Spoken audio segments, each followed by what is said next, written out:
সকলে নামাজের দুরূদ পড়েন। আল্লাহুম্মা সাল্লি আলা মুহাম্মাদিন ওয়া আলা আলি মুহাম্মাদ কামা সাল্লাইতা আলা ইব্রাহিম ওয়া আলা আলি ইব্রাহিম ইন্নাকা হামিদুম মাজিদ। اللهم بارك على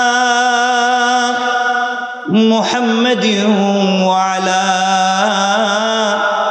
آل محمد كما باركت على إبراهيم وعلى آل إبراهيم إنك حميد مجيد। আলহামদুলিল্লাহ, ঐতিহ্যবাহী জামিয়া মুহাম্মাদিয়া নোয়াগাঁও মাদ্রাসা ও এতিমখানার উদ্যোগে আয়োজিত হাফেজ ছাত্রদের পাগড়ি প্রদান উপলক্ষে আজকের এই বাৎসরিক ওয়াজ ও দোয়া মাহফিলের সম্মানিত মোহতরম সভাপতি আলহাজ মোহাম্মদ আলী আকবর খান, সভাপতি অত্র মাদ্রাসা এবং মসজিদ, প্রোগ্রামের সম্মানিত বিশেষ অতিথিবৃন্দ, উপস্থিত হাজারাত, বুজুর্গ উলামায়ে কেরাম, মুরব্বিয়ানে আযম, পর্দার অন্তরালে অবস্থানরত আমার সম্মানিত শ্রদ্ধেয়া মা ও বোনেরা, বিশেষ করে আগামী দিনের জাতির দিকপাল, ভবিষ্যৎ জীবনের জাতির কান্ডারি, যুগে যুগে যারা আল্লাহর জমিনে আল্লাহর দিন কায়েমের আন্দোলন করতে গিয়ে বুকের পবিত্র তাজা রক্ত ঢেলে আল্লাহর জমিনে আল্লাহর দিন কায়েম করেছে, আমার প্রিয় ছাত্র, তরুণ এবং যুবক বন্ধুগণ, আলোচনার শুরুতেই আমার পক্ষ থেকে সকলকে আন্তরিক মোবারকবাদ এবং শুভেচ্ছা জানিয়ে আল্লাহ পাক রব্বুল ইজ্জত ওয়াল জালালের শাহী দরবারে শুকরগুজার হচ্ছি, যিনি এত রাত পর্যন্ত আমাদেরকে এখানে বসবার তৌফিক দিয়েছেন। সকলে আওয়াজ করে পড়ছি আলহামদুলিল্লাহ। আপনারা সকলে ভালো আছেন? কতক্ষণ বসবেন? তো চলে যাইবেন? গেলে যান, কি তো বাড়িতেই তো যাইবেন, আর তো কোথাও যাইতে পারবেন না। অনেক আলোচনা হয়েছে, আমি এসেছি সকলের ভালোবাসায় আমার প্রিয় ভাই আপনাদের মুফতি রফিকুল ইসলাম হাবিবি, আপনাদের রাজেন্দ্রপুর কেন্দ্রীয় জামে মসজিদের সম্মানিত খতিব, অনেক চমৎকার আলোচনা করে থাকেন নাকি? মাশাআল্লাহ, অনেক দারাজ কণ্ঠ, মানুষেরও স্বাস্থ্য ভালো। ঠিক আছে, আল্লাহ তাআলা কবুল করুক। পুরো দুনিয়ার জন্য দোয়া করি।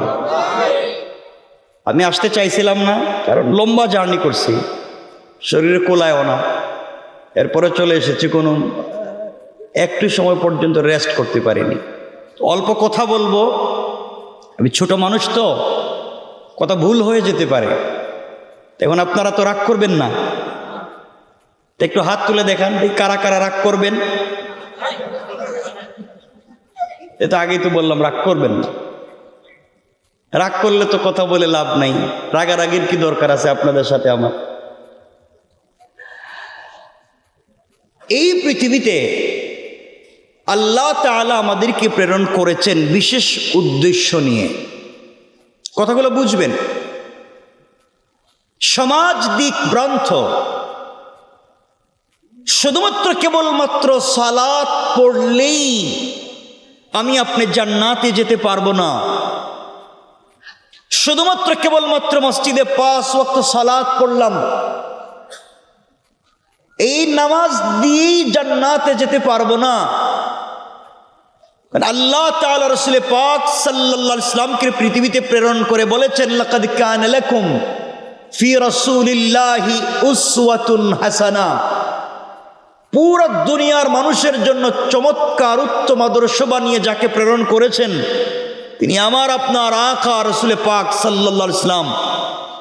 তাকে ফলো করে, তার দেখা দেখি আমরা যেভাবে নামাজ পড়ে জান্নাতে যেতে চাই, সেই রসুল কিন্তু মদিনার বাজারের ব্যবসায়ীও ছিলেন।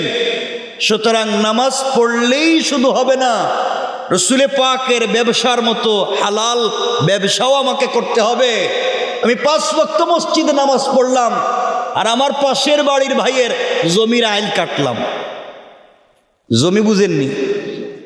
আর জমির এটা কি বলে আপনারা? আইল বলেন? লাইল।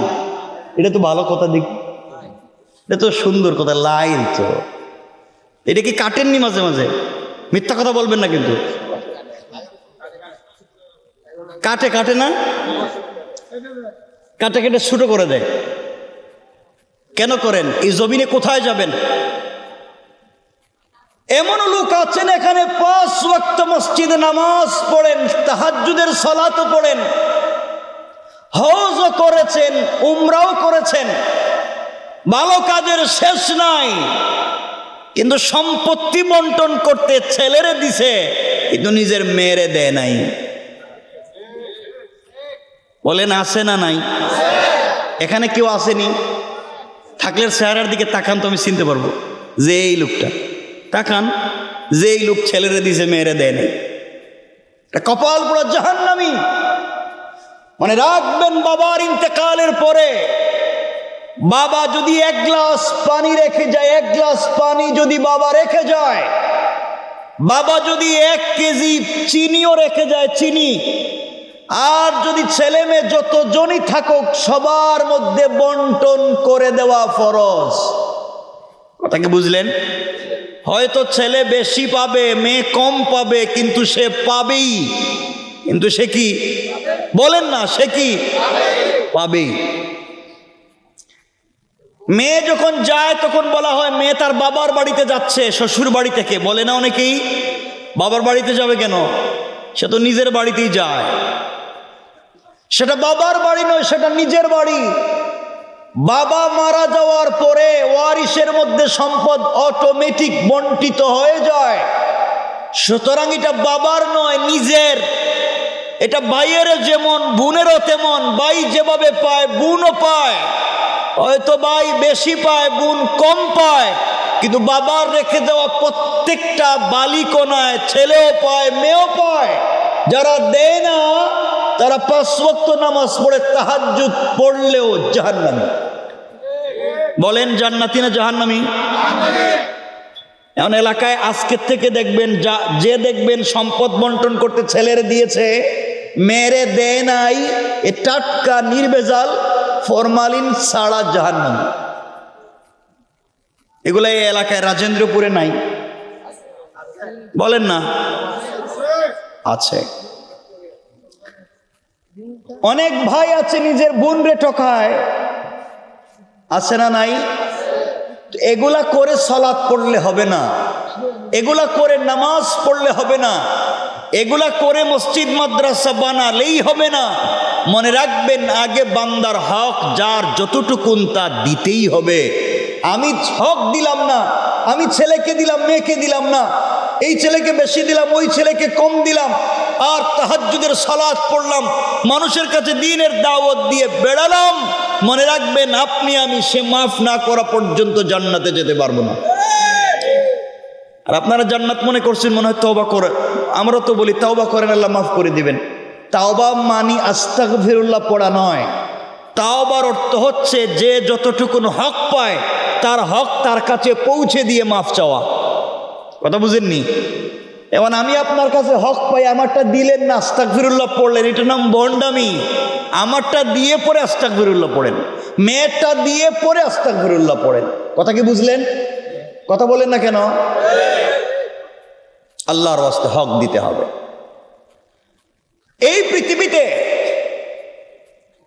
আল্লাহর জমিনে আল্লাহর দ্বীন এসেছে শুধুমাত্র কোরআন মসজিদের পড়ার কোনো কিতাব নয়। প্রত্যেকটা সেক্টরে কোরআনের বিধানকে প্রতিষ্ঠিত করা আমার আপনার কাজ।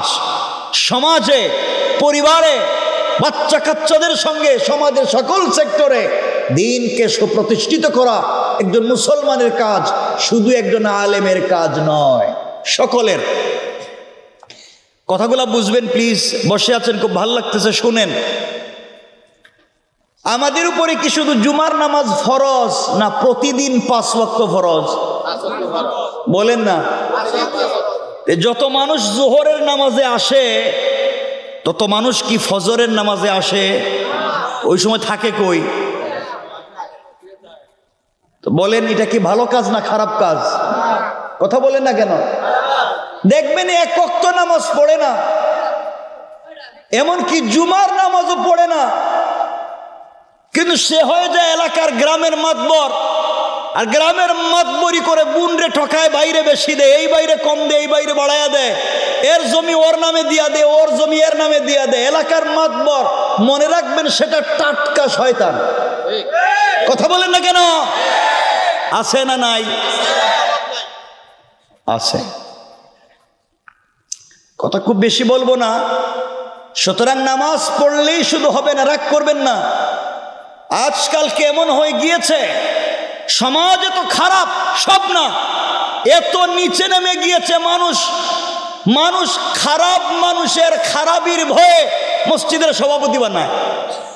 কথা বলেন, বলেন, শয়তানের শয়তানি থেকে বাঁচবার জন্য মাদ্রাসার সভাপতি বানায়, অথচ হে নিজেও জানে না মসজিদ মাদ্রাসার খবর কি। কারণ এর না বানাইলে পরে দেখবেন সে মসজিদ মাদ্রাসা বন্ধ করে দিতেছে। এগুলো আছে না নাই? এগুলা কি?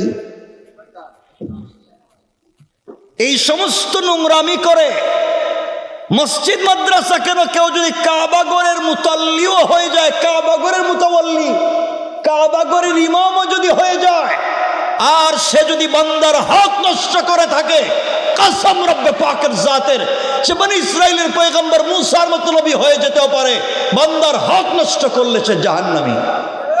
কথা বলেন না কেন? অনেক লোক আছে শুধু খবর নেই, ওর মেয়ে গেল কই, এর ছেলে গেল কই, আর নিজের মেয়ে কই যায়, নিজের ছেলে কই যায়, এর খবর নাই। কথা বলেন না কেন? এগুলা সমাজে আছে না নাই? বলেন, এগুলা সমাজের ভালো কাজ না খারাপ কাজ? সমাজের এতগুলো নোংরামি চলবার পরে আপনি আমি মসজিদে বসে শুধু তাসবিহ পড়লাম, তাসবিহ, এই তাসবিহ পড়ে জান্নাতে যাওয়া যাবে না। আমার আপনার কাজ হচ্ছে এই সমাজের নোংরামি থেকে সমাজকে সুপ্রসিদ্ধ করে, সুপ্রতিষ্ঠিত করে, পরিশুদ্ধ করে জান্নাতের পথে পৌঁছে দেওয়ার জন্য আমার আপনার চেষ্টা করা। চেষ্টা কয়জন করতে হবে? কথা বলেন না কেন? সবাই। আপনাদের এলাকায়, আপনাদের যে গ্রাম, আমি জানি না এই গ্রামের ইমাম সাহেব কে মসজিদ আছেন? আচ্ছা, আমি চিনতেছি না। দেখবেন গ্রামে কত লোক তাদের বাচ্চাদেরকে পড়াচ্ছে, স্কুলে পড়াচ্ছে, প্রাইভেট পড়াচ্ছে, সবাই ঠিক মতো 15 দিন হওয়ার আগে টিচারের বেতন দিয়ে দিচ্ছে, কিন্তু খবর নিয়ে দেখবেন ইমাম সাহেবের বেতন কেউ দেয় না। কথা কয় না কেন? যে নিজের বউর সাথে পারে না, যে কারো সাথে পারে না, হে ইমাম সাহেবের সাথে এসে পারে। কথা বলেন না কেন? এইটা কেন? ইমাম সাহেব পা উঠাইল কেন? তে লম্বা সাজদা দিল কেন?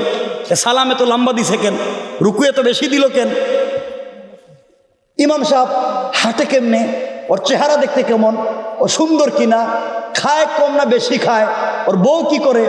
মনে হইতেছে হেরে আরেকটা বিয়ে দিব। ইমাম সাহেবকে তো বেশি দেখে, অথচ মসজিদের কোনো পয়সা ইমামের কাছে থাকে না ক্যাশিয়ারের কাছে? কথা বলেন না কেন? আমার সাথে কথা বলতে হবে। বলেন কার কাছে?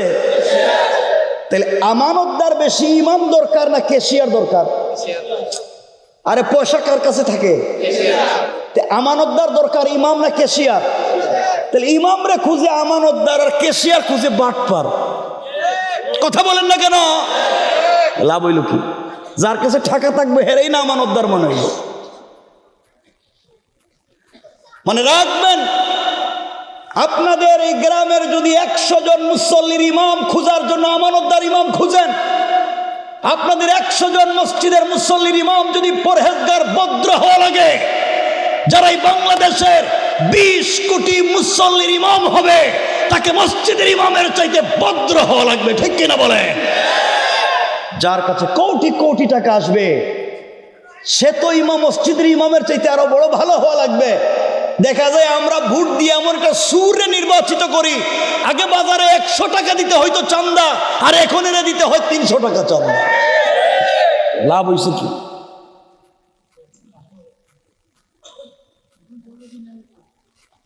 এই সমাজ সে তো নিচে চলে যাওয়ার পিছনে কারণ হচ্ছে এই সমাজের কোথাও দিন নাই, দিনের চর্চা নাই, আমরা ভুল পথে পরিচালিত হয়ে যাচ্ছি। এই জন্য আল্লাহকে আসতে আপনাকে আমাকে দিন শিখতে হবে, বলেন ইনশাআল্লাহ। কথাগুলো বুঝবেন কি বলতে চাই, তো আশা করি সামনের কথা বুঝবেন। কোরআন যদি সমাজে চলে আসে, মানুষকে কিভাবে পরিবর্তন করে, মনোযোগ দিয়ে শুনি। কষ্ট হইতেছে আপনাদের? কেউ খারাপ পাইছে না আমারে? হ্যাঁ, আমি কি কিছু জানি আপনার এলাকা? কোরআন সমাজকে কিভাবে পরিবর্তন করতে পারে শুধু বুঝবেন। আমরা তো এই দল নাইলে ওই দল, এই বাইরে চেয়ারম্যান নাইলে ওই বাইরে চেয়ারম্যান বানাইতে চাই। দেখা যায় হেরে আগে চেয়ারম্যান বানাইয়া কি ওই যে জন্ম নিবন্ধন আনতে 50 টাকা লাগতো, এরে বানাই এখন 300 টাকা লাগে। কথা বলেন না কেন? আগে হেরে বিচারে আনতে 100 দিলে হইতে, এখন এর 5000 দিতে হয়। কথা বলেন না কেন? লাভ হয়েছে না খারাপ হয়েছে? খারাপ হয়েছে। কোরআন সমাজে থাকলে কি হইতো দেখেন। আমার মুসলমান বন্ধুগণ, গভীর মনোযোগ, কথাগুলা দিল দিয়ে শুনেন কি বলতে চাই। আল্লাহ রাব্বুল ইজ্জত ওয়াল জালাল বলে দিয়েছেন, দুনিয়ার মানুষেরা আল্লাহর জমিনে যদি আল্লাহর দ্বীন কায়েম হয়ে যায়, কোরআন দিয়ে যদি সমাজ প্রতিষ্ঠিত হয়ে যায়, মানুষের জীবনের কিভাবে পরিবর্তন হয়ে যাবে। আজ দেখা যায় আগে যেখানে চাঁদাবাজি 100 টাকা হইতো, এখানে এখন 300 টাকা। রাস্তায় কে কাকে কোথায় মেরে ফেলে যায়, কার জায়গা জমি কে দখল করে কার ছেলে রেখে কোথায় নিয়ে যায় বলা যায় না। এর একমাত্র কারণ হলো এই জমিনে আমাদের মসজিদে কোরআন আছে, এই কোরআন আমার সমাজে নাই। এই কোরআন আমার গ্রামের মাতবরের কাছে নাই। এই কোরআন আমার মসজিদের মুতাওয়াল্লির কাছে নাই। এই কোরআন বাজারের ব্যবসায়ী সমিতির কাছে নাই।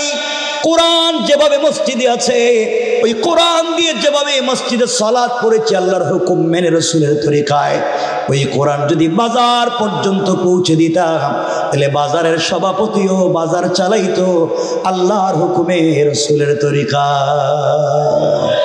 ঠিক কেন জোরে বলেন? আমার বন্ধুগণ, কথাগুলা বুঝেন কি বলতে চাই। আল্লাহর রাসূল সাল্লাল্লাহু আলাইহি ওয়াসাল্লামের ইন্তেকালের পরে খলিফাতুল মুসলিমিন আমিরুল মুমিনিন হযরত সিদ্দিক আকবর, মদিনা নামক রাষ্ট্রের খলিফা, প্রেসিডেন্ট হয়ে গেলেন হযরত সিদ্দিক আকবর রাদিয়াল্লাহু তাআলা আনহু। আবু বকর সিদ্দিক যখন প্রেসিডেন্ট, ওই সময় ওই রাষ্ট্রের প্রধান বিচারপতি ছিলেন চিফ জাস্টিস হযরত ওমর, আর এই রাষ্ট্রের প্রধান পরামর্শদাতা হযরত আলী, হযরত ওসমান। তাদের এই রাষ্ট্র চালাবার জন্য আলাদা সংসদের প্রয়োজন ছিল না। যেই মসজিদের মিম্বরে বসে জুমার খুতবা হতো, ওই মসজিদের মিম্বরে বসে তারা রাষ্ট্র পরিচালনা করেছেন। খেজুর গাছের ছায়ায় বসে মসজিদ সমাজ পরিচালনা করেছেন, তাদের কিছুর দরকার হয় নাই। আর আজকে দেখা যায় কেউ যদি এলাকার মেম্বার চেয়ারম্যান হয়ে যায়, কমিশনার হয়ে যায়, এমপি মন্ত্রী হয়ে যায়, চোর গুন্ডা বদমাইশ তার পিছনে না থাকলে রাজনীতি হয় না। অথচ আল্লাহ রসুলের সাহাবীরা এই জমিন পরিচালনা করেছে। মহিলারা শত শত স্বর্ণ নিয়ে রাস্তা দিয়ে গভীর রাত্রে চলে গিয়েছে, কেউ চোখ পর্যন্ত তুলে তাকাবার চেষ্টা করে নাই। আর আজকে আপনি আপনার ঘরে 10,000 টাকাও রাখতে পারবেন না, রাত্রবেলা চুরি ধরে আপনার কাছ থেকে নিয়ে নিবে। কোন ঠিক কিনা?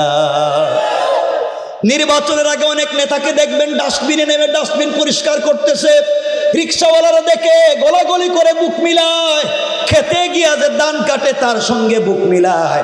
নির্বাচনের পরে মেশিন লাগাইয়া ক্যামেরা লাগাইয়া খুঁজে পাওয়া যায় না। ঠিক কিনা বলে? এগুলো বদমাইশ, এগুলো চোর, ধান্দাবাজ, শুধুমাত্র জনগণকে মেরে টাকা খাওয়ার ধান্দাবাজ। এটা কিছু সমাজ নির্লজ্জ হয়ে যায় শুধুমাত্র আল্লাহর ভয় না থাকবার কারণে। কথাগুলা বোঝেন কি বলতে চাই। সিদ্দিক আকবর রাদিয়াল্লাহু তাআলা আনহু যখন মদিনা নামক রাষ্ট্রের প্রেসিডেন্ট, কথাটা বুঝবেন, রাসূল নাই।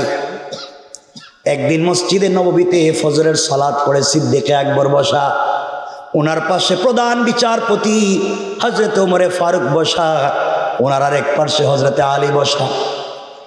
কিছুক্ষণ পরে এই মজলিসের ভিতরে হযরত উসমান রাদিয়াল্লাহু তাআলা প্রবেশ করলেন।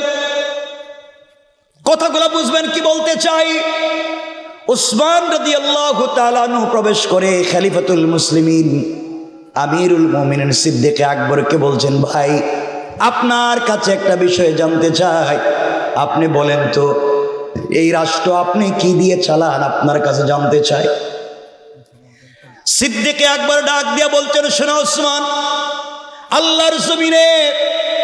আল্লাহর জমিন পরিচালিত হয়ে আল্লাহর হুকুম দিয়ে রসুলের তরিকায়, আমাদের কাছে রসুল নাই, তার রেখে যাওয়া আমানত হাদিস সুন্নাত আমাদের কাছে আছে, কোরআন আমাদের কাছে আছে, এগুলো দিয়ে রাষ্ট্র চালাই। হযরত ওসমান বলছেন, শোনো সিদ্দিক আকবর, তুমি এই রাষ্ট্রের খলিফা, এই রাষ্ট্রের সাধারণ একজন নাগরিক যদি না খেয়ে মারা যায়, বিনা চিকিৎসায় মারা যায়, আপনার কোনো দায়বদ্ধতা আছে কি? ইসলামিক রাষ্ট্রের কোনো দায়বদ্ধতা আছে কি?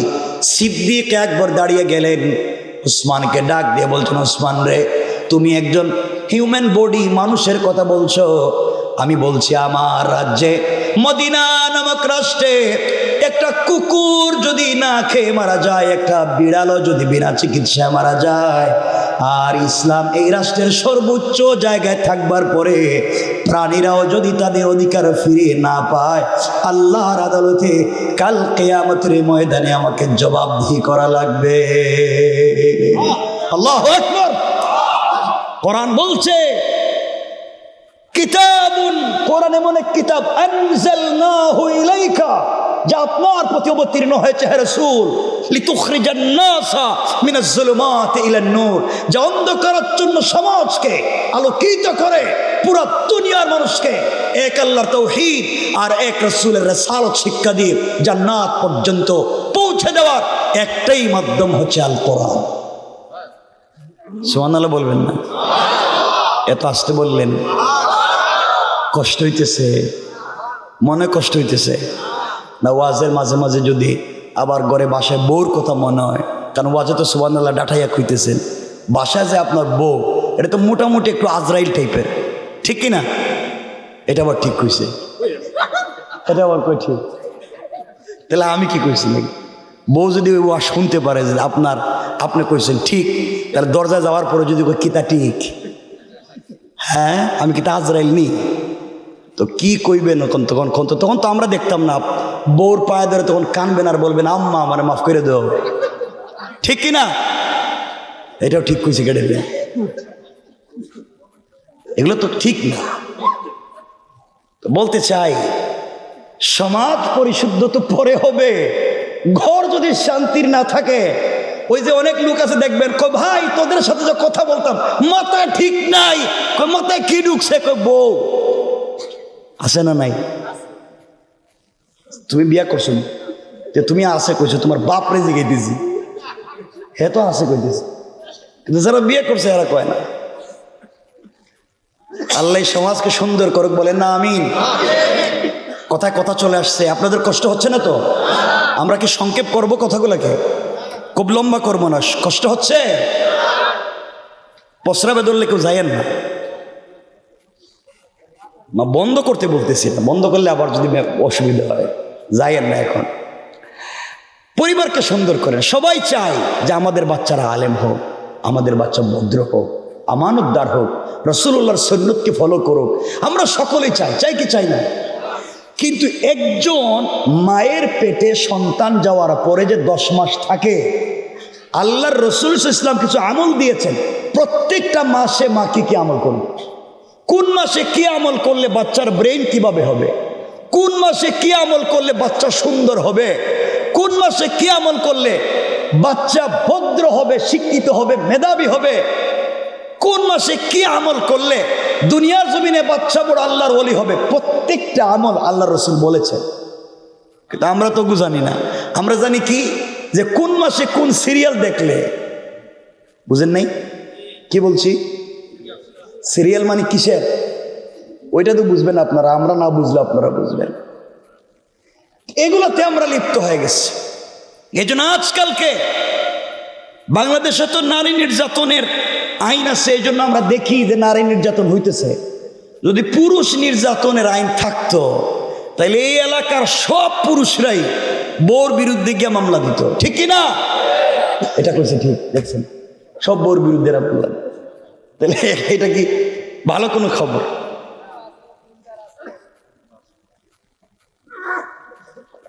এজন্য আল্লাহর ওয়াস্তে পরিবারকে সুন্দর করেন। তো কথা কথা চলে এসেছে, 1 মিনিট বলে দিয়ে আমরা মূল আলোচনায় যাব। পরিবারকে সুন্দর করা দরকার আছে না নাই? সবাই বলেন না। এজন্য মাঝে মাঝে ঘরে গেলে বউরে ভালোবাসেন, বউরে মহব্বত করে হাসি খুশিতে থাকেন, একজন আর একজনকে সালাম দিয়েন, একজন আর একজনকে খাওয়াইয়া দিয়েন, একজন আর একজনের কাপড় ধুইয়া দিয়েন। ঠিক এখন আর কইতেছে ঠিক তো আছে। বাড়িতে গিয়ে যদি বউর কাপড় ধুইয়া দেন, তাইলে আপনার ঘরের লোকে দেখছো এ বউ তো মুড়ি ধুইছে, বউর কাপড় ধুইব কেন? কাপড় তো দিব, বউ কাপড় দিব হের। তো বউ কি তোমার ঘরের কামলা? সব কাজ তোমার কইরে দিব?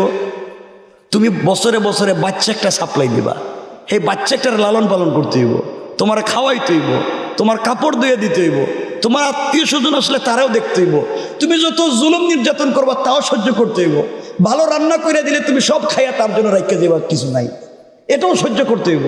তো সব সহ্য করব, একদিন তো বউরে ঠিক মতো সালামও একটা দিতে পারেন না, দিবেন তো? এতদিন দিছেননি, ইনশাল্লাহ তো দিবেন না। আমি বলছি দিছেননি তো, 1-2 জন কই দিছি এদিকে। আর মুরব্বী যারা বসছেন, ওই যে আমার বাবার বয়সী, আমার বাপ তো নাই, 65-70 বছর, এরা চিন্তা করতেছে রে বাবা সালামের কথা করতেছ, 70 বছর গেছে গা বউরে সালাম দিলাম না, আজকে যদি সালাম দেই তে বউ কইব বুড়া মনে হয় বাজারে কোন কাম গড়াইছে, আর এখন আমার সালাম দিয়ে একটু ভাইল দিতেছে। যাই বলুক, পরিবারকে সুন্দর করেন ইনশাআল্লাহ, ভালোবাসা তৈরি করেন ইনশাআল্লাহ, আল্লাহ কবুল করো, বলেন না আমিন। সালাম দিবেন তো? আজকে ঘরে গিয়ে বউরে একটু মহব্বত করে কিছু খাওয়াইয়া দিয়েন। ইনশাআল্লাহ তো 2 জনে কয়, বিয়ে কি তো 2 জনে করছেনি? সবাই বলেন না ইনশাআল্লাহ। আর ইয়াং যারা আছো, যুবক যারা আছো, তোমরা ইনশাআল্লাহ কও, তোমরা তো বিয়ে করো নাই, তোমরা তো প্রেম করো, ইনশাআল্লাহ কও যে ভবিষ্যতে বিয়ে করলে তোমরা সালাম দিবা, খাওয়াইয়া দিবা ইনশাআল্লাহ। কারণ তোমরা বাবার পকেট চুরি করো, পকেট মারো, বাবার পকেট মারো, বোনের পকেট মারো, সব পকেট মাইরা আর ক্যান্টনমেন্ট বাজারে গিয়ে তোমরা তোমাদের গার্লফ্রেন্ডের নিয়ে খাও, ঠিক কি না? এরা ঠিক কইছে গ্যাডারি, সব কথা ঠিক মাইরা দিতেছে, সব তো ঠিক হওয়ার কথা না। পরিবারকে সুন্দর করেন। সমাজে কোরআন থাকলে কিভাবে পরিবর্তন হয় চিন্তা করেন। আমার বন্ধুগণ, কথাগুলো দিল দিয়ে শুনেন। এবার কি বলতে চাই, সিদ্দিকে আকবর যখন উসমানকে বলছেন, সাধারণ একটা কুকুর বিড়াল যদি না খেয়ে মারা যায় জবাব দিতে হবে, এই কথা শুনে উসমান দাঁড়িয়ে গেলেন আর ডাক দিয়ে বলেন, খলিফাতুল মুসলিমিন, তাহলে আপনি শোনেন, আমি আপনাকে খবর দিচ্ছি, আপনার রাজ্যে বলছেন সিদ্দিকে আকবর বলছেন, উসমান রে, আমি নতুন খলিফা প্রেসিডেন্ট হয়েছি, রাষ্ট্রের সকলের নাম ঠিকানা আমার জানা নাই, গরিব মানুষের লিস্টই আমার কাছে নাই, আর আমাদের কাছে দেখবেন অনেক অনেক দেশের, এই দেশের প্রতিনিধিদের কাছে গরিবের লিস্টি নিয়া সেই টাকা পয়সা চাউল ডাইল মাইরা তারা নিজেরা খায়। কথা বলেন না কেন? অরিজিনাল মুক্তিযোদ্ধা খাওয়ার পয়সা পায় না, আর বুয়া মুক্তিযোদ্ধা ঘরও পায়, বাতাও পায়, ঠিক কিনা বলেন না? এগুলো সমাজে আসে না নাই? এগুলো এত কিছু নোংরামির পিছনে কারণ কি? এই সমাজে কোরআন নাই। এই সমাজে কি নাই? কোরআন মসজিদে আছে, সমাজে নাই। নাইলে যে কোরআন দিয়ে নামাজ চলে, কোরআন যদি সমাজে থাকতো তাইলে শয়তানি নাফরমানি করতে পারতো না। আমার বন্ধুগণ, সিদ্দিকে আকবর বলছেন, শোনাব, এই মহিলার বাড়িতে আজকে থেকে আমি বাইতুল মাল থেকে প্রতিদিন 3 বেলা খাবারের ব্যবস্থা করে দিলাম। উসমান বলছেন, ভাই আবু বকর রে, কিন্তু মহিলার বাড়িতে কেউ নাই যে রান্না করে দিবে, মহিলা চুকে দেখে না কে তাকে খাইয়ে দিবে, মহিলার তো একজন কর্মচারীর দরকার, খাদেমের দরকার। রাষ্ট্রের পক্ষ থেকে একজন কর্মচারী কি বিনা পয়সায় মহিলার বাড়িতে দেওয়া যায়? সিদ্দিক আকবর বলছেন, বাইরে বিনা পয়সায় কারে পাবো? কে বিনা পয়সায় এত বড় কাজ করে দেবে? আমার কাছে কোনো খাদেম নাই। কে আছে এমন একটা কাজ করে দিবে, জান্নাতে যেতে পারবে? মসজিদের ভিতরে পিন পতন নীরবতা, সকল সাহাবীরা বসা, কেউ কোনো কথা বলছেন না। এমন সময় প্রেসিডেন্টের ডাইন পার্শ্বে বসা ছিলেন যিনি, তিনি হলেন এই রাষ্ট্রের প্রধান বিচারপতি, চিফ জাস্টিস হযরত ওমর দাঁড়িয়ে গেলেন। ওমর দাঁড়িয়ে চোখের পানি ছেড়ে ডাক দিয়ে বলছেন, আমিরুল মুমিনিন, খলিফাতুল মুসলিমিন, সিদ্দিক আকবর, আমি রাষ্ট্রের প্রধান বিচারপতি, এই মুহূর্ত থেকে আমি ওয়াদা দিলাম, দায়িত্ব নিলাম, এই মহিলার বাড়িতে প্রতিদিন রান্না করে দেয়া, ঘর মুছে দেওয়া, ঘর ঝাড়ু দেওয়া, ওই মহিলার কাপড় ধৌত করা থেকে সকল কাজকর্ম করে দেওয়ার দায়িত্ব বিনা পয়সায় আমি নিয়ে নিলাম। আল্লাহু আকবার বলেন না? আরো জোরে আওয়াজ করে বলেন। একবার চিন্তা করেন, রাষ্ট্রের প্রধান বিচারপতি বলতেছে সাধারণ মানুষের কাজ করে দিবে, রাষ্ট্রের প্রধান বিচারপতি। আর আমাদের মেম্বারের দিকে বাইরে আরো পিছন দিয়ে আরো 3 জন কর্মী লাগে। খারাপ হয় না? সবাই তো আর খারাপ না, ভালো মানুষ তো আছে। তো চিন্তা করেন, প্রধান বিচারপতি। এই আমার তো ওই ব্যক্তি যিনি আল্লাহ রসুলের মাথা কাটবার জন্য গিয়েছিলেন। আমার তো ওই ব্যক্তি যার কাছে মানুষের মাথা কাটা ডাল ভাত ছিল, পয়সা দিলে হয়ে যেত। আমার তো ওই ব্যক্তি ছিলেন যেই ব্যক্তি রসুলের পাককে হত্যা করবার সমূহ চিন্তা মাথায় নিয়া, তরবারি, খোলা তরবারি হাতে নিয়া নিজের বোন ফাতেমার ঘরে গিয়ে রক্তাক্ত করেছিলেন। আল্লাহ তাআলা কেমন পরিবর্তন করে দিলেন যখন তিনি কোরআনের সংস্পর্শে আসলেন, কোরআনকে পাশে নিলেন। কোরআন তার জীবনকে পরিবর্তন করে এই পৃথিবীর দ্বিতীয় খলিফা বানিয়ে দিয়েছে। পড়েন সুবহানাল্লাহ।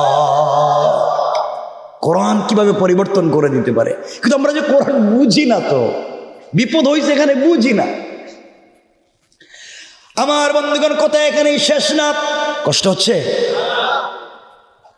সিদ্দিক আকবর বলছেন, শোনো প্রধান বিচারপতি, আপনি রাষ্ট্রের পক্ষ থেকে নিযুক্ত নির্বাচিত প্রধান বিচারপতি, আপনি যদি ওই মহিলার বাড়ির দায়িত্ব নেন আর ঠিক মতো রাষ্ট্রের কাজ না করেন, কিয়ামতের দিন জবাবদিহি করা লাগবে।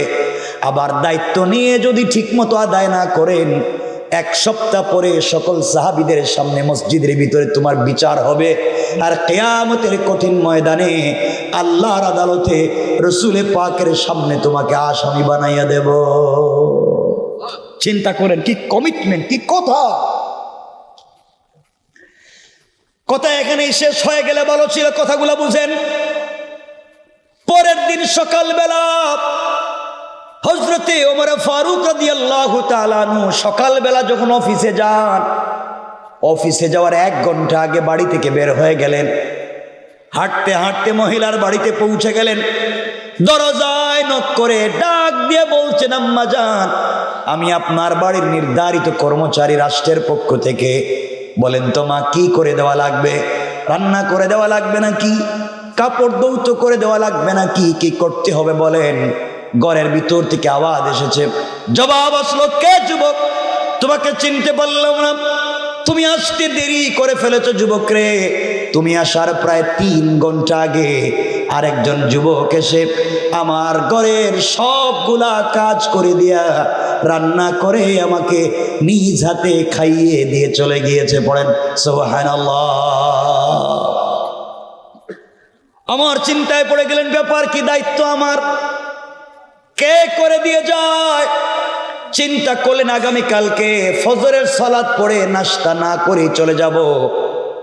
লম্বা কথা সংক্ষেপ করে বলি, পরের দিন অফিসের অনেক আগে ফজরের সালাত পড়ে নাস্তা না করে হাঁটতে হাঁটতে মহিলার বাড়ির দরজায় গিয়ে সালাম করে বলছেন, আম্মা জান, আজ আমি এসেছি, বলেন আপনার কি করে দেওয়া লাগবে? আমি আপনার খাদেম। ঘরের ভিতর থেকে মহিলা জবাব দিচ্ছেন, যুবক রে, 2 চোখে দেখতে পারি না, কে তুমি? আজও আসলা, তোমাকে চিনলাম না।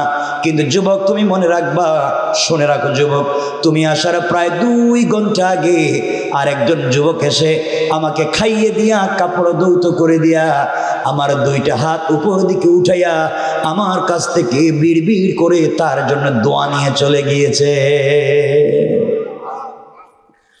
ওমরে ফারুক শুধু মিজাজ গরম হচ্ছে, নরম না গরম? আসতে বলবেন না, বলেন না। মিজাজ শুধু গরম হচ্ছে, ব্যাপার কি কে করে দিয়ে যায়। তৃতীয় দিন সিদ্ধান্ত নিলেন ফজরের নামাজের আগে, তাহাজ্জুদের সালাত পড়ে ফজরের নামাজের আগে মহিলার বাড়িতে পৌঁছে গেলেন। প্রতিযোগিতা শুরু হয়ে গিয়েছে, কে রে আমাকে বিপদগ্রস্ত করবার জন্যে এই কাজ কে করে দিয়ে যায়। ফজরের আগে চলে গেলেন মহিলার বাড়িতে, নক করলেন দরজায়, সালাম দিয়ে বলছেন আম্মা জান, আজ তো আমি অনেক আগে এসেছি, আপনার কাছে আমি জানতে চাই, বলেন না কি করে দেওয়া লাগবে। আজ ঘরের ভিতর থেকে বিড়বিড় করে বৃদ্ধা মহিলা জবাব দিচ্ছেন, বাবারে আজও তুমি এসেছো, কিন্তু তুমি আসার প্রায় 1 ঘন্টা আগে আরেকজন যুবক এসে আমার ঘরের সব কাজ করে দিয়া, ঘর দৌ মুছে দিয়া, আমার কাপড় ধৌত করে দিয়া সে আবার চলে গিয়েছে। আল্লাহু আকবার, জোরে বলেন। এত মানুষ, এত আসতে বললেন, আল্লাহু আকবার একটু জোরে বলা যায় না? যুবক যারা সবাই একটু কথা বইল, অসুবিধা হচ্ছে না তো? আমার বন্ধুগণ কথাগুলো শুনেন, সামনের কথা আরো গুরুত্বপূর্ণ। কোন কথায় আপনাদেরকে নিয়ে যেতে চাই, আপনাদেরকে ওই কথায় আমি আজকে নিয়ে যেতে চাই। কথাগুলো মনে রাখবেন, এই আয়াত পড়েছে এই জন্যে। আজকে আমরা বিপদে পড়ে গেলে তাবিজ জানি, কবজ জানি, এই হয়েছে সেই হয়েছে বাঁচার জন্যে আমাকে ব্ল্যাক ম্যাজিক করেছে, জাদুটুনা করেছে, কুফরি কালাম করেছে, আমার ঘর নষ্ট করে দিচ্ছে, কত কিছু হয়ে যায়, আমরা তাবিজের পিছনে দৌড়াই। আর আল্লাহ তাআলা কোরআনে বিশেষ বিশেষ আয়াত নাজিল করে দিয়েছে, কি করলে আল্লাহ রাসূল সাল্লাল্লাহু আলাইহি ওয়াসাল্লাম বলেছেন, 1 লক্ষ বন্দুক নিয়ে যদি আপনার সামনে দাঁড়ায়া যায়, পুরো এলাকাবাসী আপনার সামনে দাঁড়ায়া আপনাকে যদি মারতে চায়, আপনি যদি ছোট্ট ছোট্ট 1-2টা আমল করেন, আল্লাহ তাআলা ওয়াদা করেছেন পৃথিবীর সকল মানুষের সামনে আপনাকে হিফাজত করে দেওয়ার জিম্মাদার স্বয়ং আমার আল্লাহ। আল্লাহু আকবার। আমরা তো এখানেই যেতে চাই, আমাদের জীবনের সকল সমস্যার সমাধান করব কোরআন দিয়ে, ইনশাআল্লাহ ইনশাআল্লাহ। আমার বন্ধুগণ কথাগুলো দিল দিয়ে শোনেন। এবার 4র্থ দিন হযরতে ওমরে ফারুক মাথা গরম হয়ে গেল, বাসায় গেলেন, রাত্রবেলা ঘুমালেন না।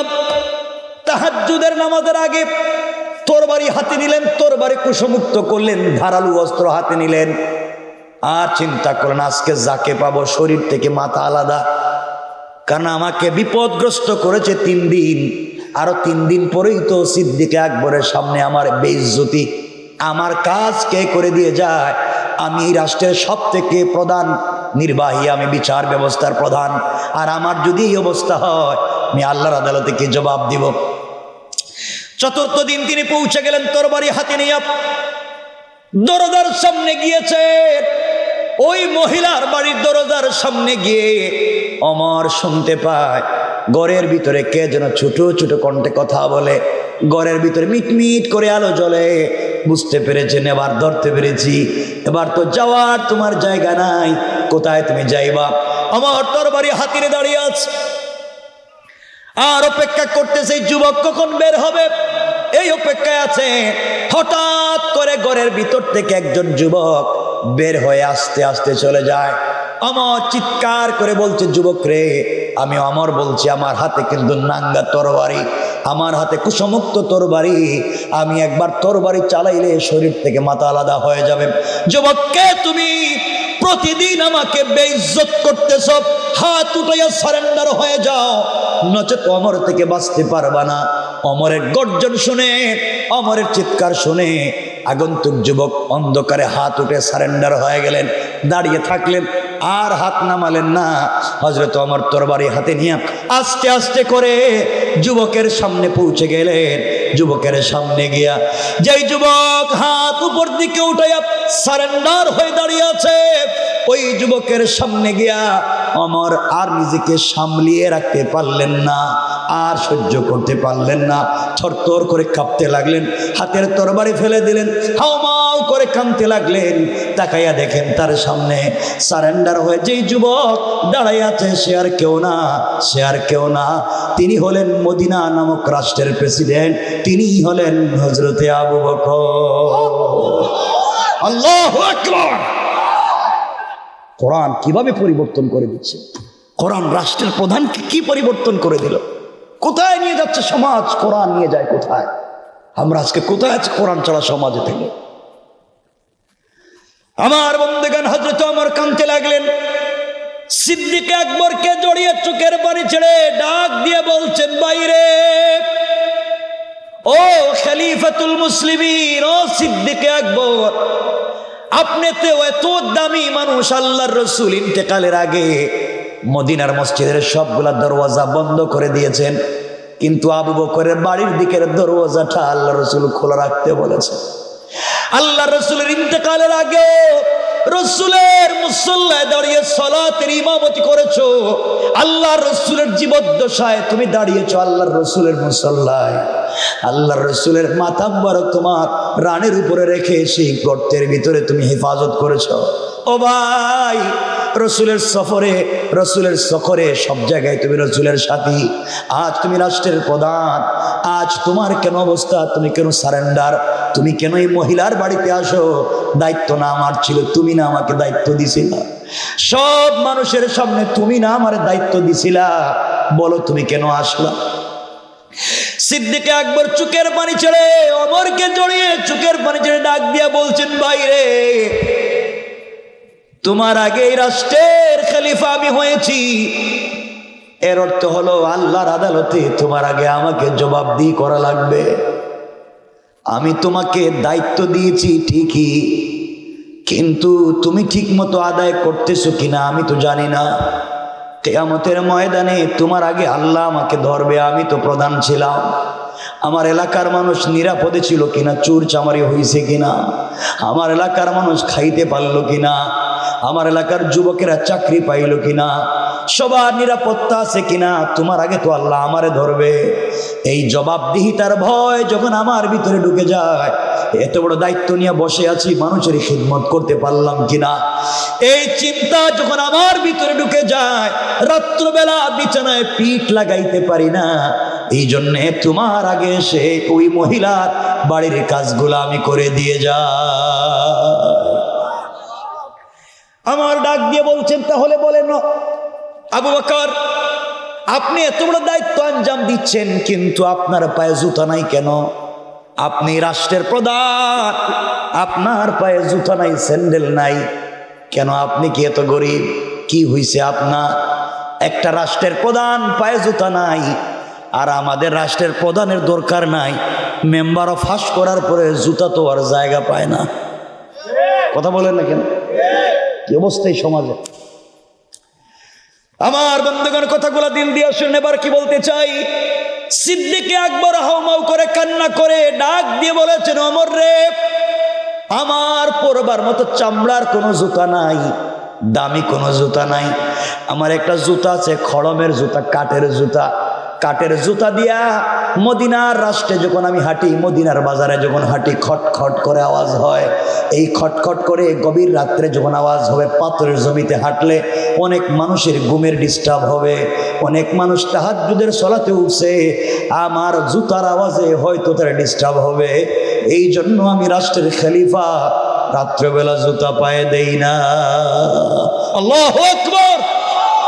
কি আমানতদার, চিন্তা করে, কি আমানতদার। আমার বন্ধুগণ, এই পরিবর্তন করেছে একমাত্র আল কোরআন। কথাগুলো বুঝবেন কি বলতে চাই। আর কয়েকদিন পরে হযরত সিদ্দিক আকবরের কাছে হযরত ওমর ফারুক রাদিয়াল্লাহু তাআলা কাগজ পাঠাইয়া দিলেন। কাগজ পাঠাইয়া বলছেন, ও আবু বকর, আমি তোমার এই রাষ্ট্রের প্রধান বিচারপতির পদ থেকে পদত্যাগ করতে চাই। সিদ্দিক আকবর বলছেন, কেন পদত্যাগ করতে চাও ওমর? তুমি কি আমার পদে বসতে চাও?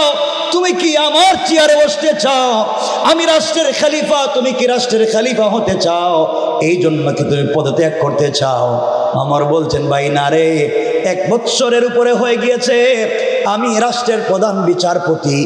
একটা মানুষও তাদের 2 ভাইয়ের ঝগড়া নিয়া, বাবা ছেলের ঝগড়া নিয়া, চুরি চামারে নিয়া, এলাকার কোনো সমস্যা নিয়া, স্বামী স্ত্রীর ঝগড়া নিয়া কেউ তো আজ পর্যন্ত আমার আদালতে আসলো না। শুধু শুধু প্রতিদিন সকালবেলা অফিস খুলে বিচারালয় খুলে বসে থাকি, কেউ তো আমার কাছে আসে না। এই জন্য শুধু শুধু এই পদে থেকে লাভ নাই। ওমর রাদিয়াল্লাহু তাআলা আনহুর কথা শুনে সিদ্দিক আকবর বলছেন, ও ওমর, হতে পারে তুমি গরম মানুষ দেখে তোমার কাছে মানুষ যায় না, ভয় পায়, এই জন্য তোমার কাছে কেউ যায় না। ওমর বলছেন, আমি তো সুপ্রিম কোর্টের কথা বললাম, আপনি হাইকোর্টের খবর নেন, জজ কোর্টের খবর নেন, দেখুন তো এই কোর্টগুলো এখন বিচার আসছে কিনা। হযরতে সিদ্দিক আকবর 1 বছরের খবর নিয়ে দেখলেন, 1 বছরের ভিতরে মদিনার কোনো মানুষ তাদের কোনো বিচার নিয়ে সমস্যা নিয়ে জজ কোর্টেও যায় নাই, হাইকোর্টেও যায় নাই, সুপ্রিম কোর্টেও যায় নাই। সিদ্দিক আকবর ওমর বলছেন, বাইরে আপনি রাষ্ট্রের খলিফা, কোরআন দিয়ে রাষ্ট্র চালান, এই রাষ্ট্রের মানুষের মধ্যে আর কোনো সমস্যা থাকতে পারে না।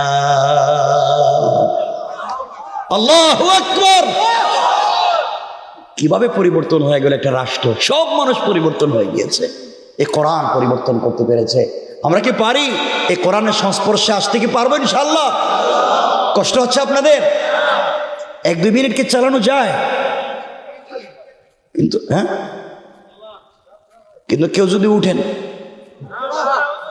একটু হাত তুলে বলেন তো এবার দেখি কারা কারা যাবেন না। যাবেন না করছি, হাত উঠান। চাচা একটু উঠান না বাবা, চাচা। নারে তাকবীর, লিল্লাহে তাকবীর। কেউ তো আর জোরে কয় না, কেউ যায়েন না। কেউ যদি শুধু উঠেন তে বুঝবো আপনার ঘরে ঝামেলা আছে। উঠলেই বলবো আপনার ঘরে ঝামেলা আছে। আর যদি বেশি উঠেন তাহলে ক্ষমা আপনি মনে হয় যে আগে যেগুলো খুঁজছিলাম গ্রামে বিচার করতে 500 টাকা নেই, মনে হয় আপনারা কেউ ফোন দিছে বলে 500 টাকা পকেটে লই আইছি, তুমি নেওয়াই আইসা, এটা আমরা চিন্তা করবো। এই জন্য কেউ যাইয়েন না, আল্লাহর রাস্তায় আজকে বসেন। কষ্ট হচ্ছে না তো ইনশাল্লাহ? এত রাত পর্যন্ত বসে আছেন, আর বেশি তো বলার দরকারও নেই না। আপনারা যদি বসেন তাই বলবো, আমার কার কি, আমি তো আর মেশিন। আসেন তো আলহামদুলিল্লাহ। জোরে একবার আওয়াজ করে বলেন নারে তাকবীর। না এই আওয়াজ হইতো হুজুর আপনি কইলা নাকি রে, তুমি বসে রইছ, এটা কিন্তু হইল নি। সকলে জোরে বলেন নারে তাকবীর। মাশাআল্লাহ, কিছু একটা হইছে, কিছু একটা হইছে। মাশাআল্লাহ, কথাগুলো শুনবেন। এই যে এতক্ষণ যে কথাগুলো বলছি কোরআনের এই আয়াতের পরের অংশে যাই নাই এখনো, এই আয়াতের এতক্ষণ যেটা বলছি সেটার অর্থ দাঁড়াচ্ছে কোরআন সমাজকে, মানুষকে, পরিবারকে পরিবর্তন করতে পারে যদি এই কোরআনের শিক্ষা আমরা গ্রহণ করতে পারি। কথা বলেন না কেন? এই জন্য আমাদের সকল পর্যায়ে কোরআনকে নিয়ে আসা দরকার আছে না নাই? এই কোরআন যেভাবে আমাদের জীবনকে পরিবর্তন করতে পারে, পরিবারে শান্তি আনতে পারে, এই কোরআন আমাদেরকে বিপদ থেকেও বাঁচাতে পারে। পারে কি পারে না? পারে। আমরা কিছু হলেই তো পেটে ব্যথা হয়েছে, মনে হয় কেউ জাদু করছে, মনে হয় চাচাতো ভাই মনে হয় জায়গা নেওয়ার জন্য মনে হয় ব্ল্যাক ম্যাজিক করছে, আরেকটা তাবিজানো, এগুলার পিছনে আমরা দৌড়াইতে থাকি। আসলে এগুলো না তো, হতে পারে আমার আপনার আমল নষ্ট হয়ে গিয়েছে। কোরআনের দিকে আপনাকে আমাকে ফিরে আসতে হবে। আজকে এভাবেই কথা বলতে চাই, খুব লম্বা চড়া কথা নয়, কয়েক মিনিট আমরা রেখে দেবো। আমার বন্ধুগণ, কথাগুলো ভালো করে বুঝবেন। বাংলাদেশে 54-55 বছরে শুধু সবাই আসে আর যায়, কেউ আসে শুধু সবাই আসে খাওয়ার জন্য, আমাদেরকে তো কেউ কিছু দিয়ে যায় না। কথা বলেন না কেন? আপনারা কিছু পাইছেন? আসে মনে হয় পাইছে কেউ কিছু। কোরআন সাথে রাখেন। এই কোরআন আপনাকে আমাকে কি করতে পারে, এই কথাটা বলে আজকের আলোচনা শেষ। মনে রাখবেন, মনে রাখবেন, কারো ঘরে যদি সূরা বাকারা তেলাওয়াত হয়, কি হয়? না হলেও কমপক্ষে শেষ 2 আয়াত, যার ঘরে প্রতিদিন কমপক্ষে 2 আয়াত সূরাতুল বাকারা তিলাওয়াত হয়, এই ঘরে কসম কেউ জাদুটুনা কুফুরি কালাম করতে পারবে না। না সুবহানাল্লাহ, এটা কালকে কইেন, নাইলে আপনারা কি এই কাজে কাজ করেন? সুবহানাল্লাহ জোরে বলেন। মাত্র সূরা আল বাকারা দুটো। রাসূল সাল্লাল্লাহু আলাইহি ওয়াসাল্লাম বলছেন, যেই ব্যক্তির জবানে প্রতিদিন কমপক্ষে 2 আয়াত সূরাতুল বাকারা তেলাওয়াত হয়, যে ঘরে যে পরিবারে তেলাওয়াত হয়, এই ঘর এবং পরিবার থেকে বরকত রিজিক বন্ধ হইতে পারে না। যে ব্যক্তি সূরা আল বাকারার শেষ 2 আয়াত তিলাওয়াত করবে, পুরা দুনিয়া যদি তার বিরুদ্ধে দাঁড়িয়ে যায়, আল্লাহ বলছেন আমি ওয়াদা দিলাম তাকে হেফাজত করব। আরেকটু জোরে এর বাস্তব কথা বলে শেষ করব। আল্লামা জুলফিকার নকশবন্দি খুতুবাতে জুলফিকার এই কথাটা আনছেন, ছোট কথা আমরা বলে শেষ করব।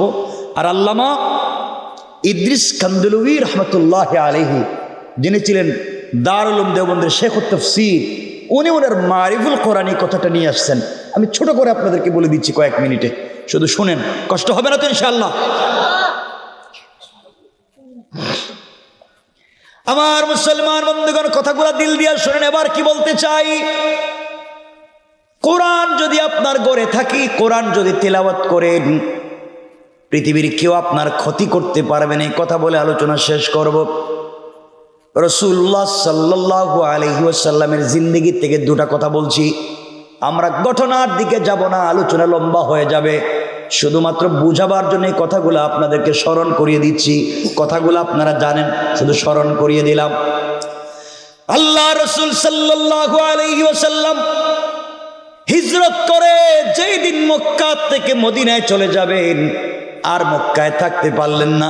মক্কার জালেমেরা, মক্কার শয়তানেরা আল্লাহর রাসূলকে নিজের বাড়িতে থাকতে দিল না, আল্লাহর ঘরের কাছাকাছি পাশাপাশি থাকতে দিল না।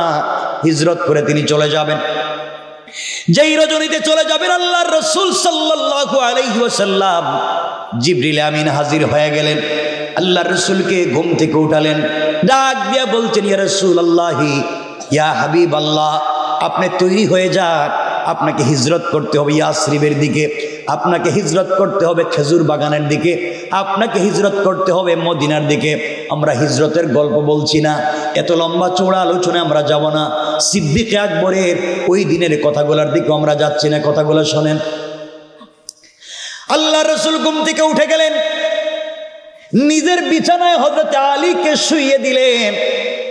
আর মক্কার মানুষেরা আল্লাহর রাসূলকে মারতে চাইতো, সহ্য করতে পারতো না, কিন্তু তাদের আমানত টাকা পয়সা স্বর্ণ সব রাসূলের কাছে জমা রাখতো। তারা মনে করত এই লোকটা যাই হোক না কেন তার জিন্দেগিতে আমানতের খেয়ানত করবে না। আল্লাহু আকবার। এর মারতে চায়, দুনিয়া থেকে উঠাই দিতে চায়, কিন্তু সব সম্পত্তি তার কাছেই রাখে। চিন্তা করছেন আল্লাহ রাসূল কেমন ছিল? আর আমাদের কাছে রাখলে আমরা কোন কে, তুমি কোন দিন দিছিল পয়সা? কথা কোন না কেন? আরে মসজিদের কেসের টাকা নিয়ে মাইরে খাইলায়, ঠিক কিনা বলেন না? আর বাকি টাকা তো অনেক পরের জিনিস। আমার কথা মনে খারাপ পাইতেছেন আপনারা? খারাপ পাইলে কি আমি আর আমু নাকি? খারাপ পাইলে কি? আমার মুসলমান বন্ধুগণ, কথাগুলা দিল দিয়া শোনেন। আল্লাহর রাসূল সাল্লাল্লাহু আলাইহি ওয়াসাল্লাম বের হয়ে যাবেন, হঠাৎ করে শুনেন কানে আওয়াজ এসছে। ঘরের চতুর্দিকে কাফেরদের আওয়াজ শোনা যায়, অস্ত্র আর তরবারির আওয়াজ শোনা যায়। রাসূল ঘর থেকে বের হলে তারা মেরে ফেলবে। আল্লাহ রাসূল 2 রাকাত সালাত পড়লেন। হাদিস বলে শোনেন, বিপদে যদি পড়ে যান, বিপদের সম্মুখীন যদি হয়ে যান, আপনি যদি সালাতের মাধ্যমে আল্লাহর কাছে সাহায্য চান, আল্লাহ বলছেন সালাতের মাধ্যমে সাহায্য চাও। আল্লাহ বলছেন ধৈর্য ধরার মাধ্যমে সাহায্য চাও। পৃথিবীর সবাই সাহায্য থেকে হাত গুটিয়ে ফেললেও আমি আমার বান্দার সব থেকে কাছে হাজির হয়ে যাই। পড়েন সুবহানাল্লাহ। আমার বন্ধুগণ, রাসূল 2 রাকাত সালাত পড়লেন। আর আল্লাহ কি বলছেন? আল্লাহ তাআলা আপনি আমাকে হিজরত করার কথা বলছেন, ঘর থেকে বের হয়ে যাব, কিন্তু ঘরের চতুর্দিকে কাফের শত শত ঘরের দরজার সামনে গেলেই তো ওরা আমাকে মেরে ফেলবে আল্লাহ। আপনি বলতেন বের হয়ে চলে যাওয়ার জন্যে, আবার কাফেরদেরকে দাঁড় করে রাখছেন, ওরা তো মেরে ফেলবে। কেমনে যায়? আল্লাহ রাব্বুল ইজ্জত ওয়াল জালাল জানায় দিলেন জিবরিল আমিনের মাধ্যমে রাসূলকে, ওগো পয়গম্বর, ও আমার হাবিবুল্লাহ কলিজার টুকরা বন্ধু, বন্ধু হইয়া বন্ধুর বুকে ছুরি চালাইতে পারে না। আমি না তোমাকে ভালোবেসে আরশ কুরসি বানাইছি, আমি তোমাকে ভালোবেসে আসমানের সবগুলা ডিজাইন করেছি তোমার নাম দিয়া। আমি আমার আরশে আসিমে যতগুলা ডিজাইন করেছি সবগুলা ডিজাইন তোমার নাম দিয়ে করেছি বন্ধুরে। জান্নাতুল ফিরদাউসের গেট থেকে নিয়ে ভিতর পর্যন্ত যত স্ট্রাকচার তৈরি করেছি সব তোমার নাম দিয়া, এত ভালোবাসা দিয়া বন্ধু বন্ধুকে কোনোদিন ঠকাইতে পারে না। পড়েন সুবহানাল্লাহ। আমার বন্ধু তুমি বের হয়ে যাও। আল্লাহর রাসূল বলছেন আল্লাহ তাআলা আমি যদি বের হয়ে যাই কাফেরেরা আমাকে মেরে ফেলবে। আল্লাহর রাসূলকে আল্লাহ বলছেন বন্ধুরে আমার উপরে ভরসা করে 2 রাকাত সালাত পড়ে কিছু তিলাওয়াত করে কোরআন থেকে তুমি ঘর থেকে বের হয়ে যাওয়ার দায়িত্ব তোমার, আর সকল কাফেরদের থেকে হিফাজতের জিম্মাদার স্বয়ং আমি আল্লাহ। আল্লাহর রাসূল দরজায় পৌঁছে গেলেন, দরজা খুলবেন, আল্লাহকে ডাক দিয়া বলছেন আল্লাহ বের হয়ে চলে যেতে পারি, ওয়ালাকিন লিয়াতমাইন্না কলবি, কিন্তু অন্তরে প্রশান্তি পাই না। আমি জানি আপনি আমাকে বাঁচাবেন, সন্দেহ নাই, বাঁচাবেন সন্দেহ নাই, কিন্তু আল্লাহ তাআলা আমি আত্মরক্ষা করবার জন্য যদি কোনো ব্যবস্থা দিতেন তাহলে আমার আত্মরক্ষার ব্যবস্থা দেখে পরবর্তী আমার উম্মতেরাও শিখবে বিপদে পড়লে আত্মরক্ষা করা সুন্নাত। আল্লাহ তাআলা বলছেন বন্ধুরে কি চাও? আল্লাহর রাসূল বলছেন আত্মরক্ষা করতে চাই, এবার কি দিক করতে হবে আপনি বলেন। আল্লাহ বলছেন বন্ধু আপনি চাইলে কিছু কঙ্কর হাতে নিতে পারেন, বালি হাতে নিতে পারেন, অথবা পাথর হাতে নিতে পারেন, আর ওগুলা হাতে নিয়া আপনি তাদের দিকে নিক্ষেপ করতে পারেন। আল্লাহ রাসূল ডাক দিয়ে বলছেন আল্লাহ তাআলা ওদের হাতে অত্যাধুনিক অস্ত্র, আর আমি কঙ্কর হাতে নিয়ে যাব, ওরা তো আমাকে মেরে ফেলবে। আল্লাহ বলছেন বন্ধুরে আমার উপরে ভরসা করে কোরআন থেকে সূরা আল বাকারার শেষ 2 আয়াত তিলাওয়াত করে তুমি এখানে ফু দিয়া ওগুলা শুধু সামনের দিকে নিক্ষেপ করবা, আর চতুর্দিকের কাফেরদের চুকে চুকে পৌঁছে দেওয়ার জিম্মাদার স্বয়ং আমি আল্লাহ। আল্লাহ রাসূল বলছেন আল্লাহ তাআলা পাথর নিক্ষেপ করলে তো যেদিকে দিব সেদিকেই যাবে। দরজা খুলে যদি আমি সামনের দিকে মারি কাফেররা ডাইনে বামে পিছনে দাঁড়িয়ে আছে, আমি যখন সামনে মারবো অন্য দিকের কাফেররা তো আমাকে মেরে ফেলবে। আল্লাহ বলছেন বন্ধুরে দায়িত্ব হচ্ছে তোমার সামনের দিকে নিক্ষেপ করা, আর তোমাকে হেফাজত করে আমার কুদরতের কোলে উঠা নেওয়ার জিম্মাদার আমি আল্লাহ। আল্লাহ রাসূল হাতে কঙ্কর নিলেন অথবা বালি নিলেন অথবা পাথর নিলেন, কিছু তিলাওয়াত করে এখানে 4 ফুক ফুক দিলেন, কিছু পড়লেন, ফুক দিলেন, দরজা খুললেন, দরজা খুলে শুধু সামনের দিকে মারলেন, সামনের দিকে মারলেন। তাকাইয়া দেখেন মারার সাথে সাথেই ডাইনে বামে পিছনে যারা ছিল সবাই চোখ মুছতে লাগলো, চোখ রগড়াতে লাগলো, অর্থাৎ সবার চুকে চুকে কেমনে জানি পৌঁছে গিয়েছে। আল্লাহ রাসূল মদিনায় পৌঁছে গেলেন, একটা কাফেরও আল্লাহ রাসূলের শরীরে স্পর্শ করতে পারে না। আল্লাহ রাসূল মদিনায় পৌঁছে গেলেন, আল্লাহ তাআলা একদিন সুযোগ বুঝে বলছেন বন্ধুরে ওই দিন কেমনে গেলা, দুনিয়ার সমস্ত কাফেররা তোমাকে বেষ্টন করছে মারার জন্যে, তুমি শুধু সামনের দিকে পাথর নিক্ষেপ করলা আর তুমি চলে গেলা, কেউ তোমাকে ধরতে পারলো না, কেমনে গেলা আমার গল্প বলো। আল্লাহ রাসূল মুস্কি হেসে হেসে বলছেন আল্লাহ তাআলা আমি জানবো কেমনে, আপনি জানেন কেমনে বাঁচলাম, আমি তো জানি না, আমি তো শুধু সামনের দিকে মারলাম, কেমনে বাঁচলাম। আবার আল্লাহ রাব্বুল ইজ্জত ওয়াল জালাল ডাক দিয়ে বলছেন বন্ধু শোনো, ওয়ামা রামাইতা ইদ রামাইতা ওয়ালাকিন্নাল্লাহা রামা। আল্লাহ রাব্বুল ইজ্জত ওয়াল জালাল বলছেন বন্ধুরে তুমি যখন কঙ্কর গুলো সামনের দিকে নিক্ষেপ করেছো ওটা তোমার হাত থাকে নাই, ওটা আমি আল্লাহর কুদরতের হাত হয়ে গিয়েছে, আর আমার হাত দিয়া সকল কাফেরদের চুকে চুকে পৌঁছে দিয়েছি। আল্লাহু আকবার।